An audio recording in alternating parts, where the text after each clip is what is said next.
চেষ্টা করব। তারপর আগামী দিন ধুলিয়ানে এত বড় চক্রান্ত করে আমাদের 300-350 ছেলে জেলে ঢুকিয়েছে। তো আমরা দাবি করি পশ্চিম বাংলায় 40% মুসলমান সংখ্যালঘু বাস করে, 40% আমাদের পুলিশের চাকরি দরকার।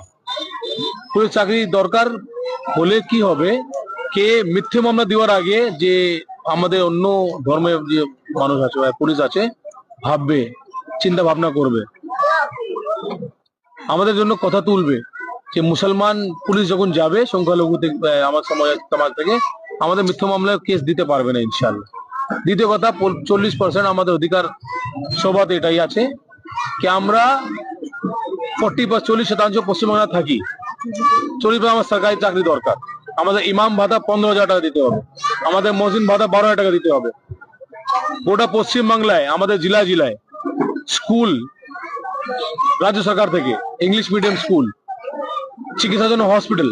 আজকে মুর্শিদাবাদে আমরা 50-60 লক্ষ লোক থাকে, 22 MLA সিট মধ্যে 20টা টিএমসি আছে, 3টা এমপি মধ্যে 3টা এমপি টিএমসি। তার মধ্যে আমাদের এখানে ভালো স্কুল নেই, আমাদের শিশুর জন্য ভালো আমাদের হসপিটাল নেই, চিকিৎসা নেই। আমরা চাই যেরকম কৃষ্ণনগরে এইমস হয়েছে, পশ্চিমবাংলা যেমন কলকাতায় আমাদের 4টি বড় বড় হসপিটাল, মেডিকেল, আর্জিক্যাল, পিজিআর, চিত্তরঞ্জন আছে, সে মতো এখানে বড় বড় দুটো একটা হসপিটাল হোক বড়। এখানকার মানুষ এখানে ইলাজ করার কেন কলকাতা যাবে? আমি শুনেছি কিছুদিন আগে হার্ট অ্যাটাক হয়েছে আমার একটা ভাইকে, ও রাস্তায় মারা গেছে, কলকাতা রেফার করে দিয়েছে ওকে। তাহলে দরকার এখানে। আর দ্বিতীয়, এখানে শিল্প দরকার। আমাদের ভাইরা শ্রমিক হয়ে যাবে, আমাদের শিক্ষা দিবে না, আমরা শ্রমিক হয়ে থাকবো।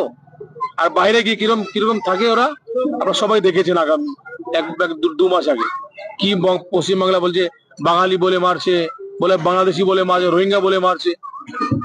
তো এটা আমাদের যাত্রা দাবি।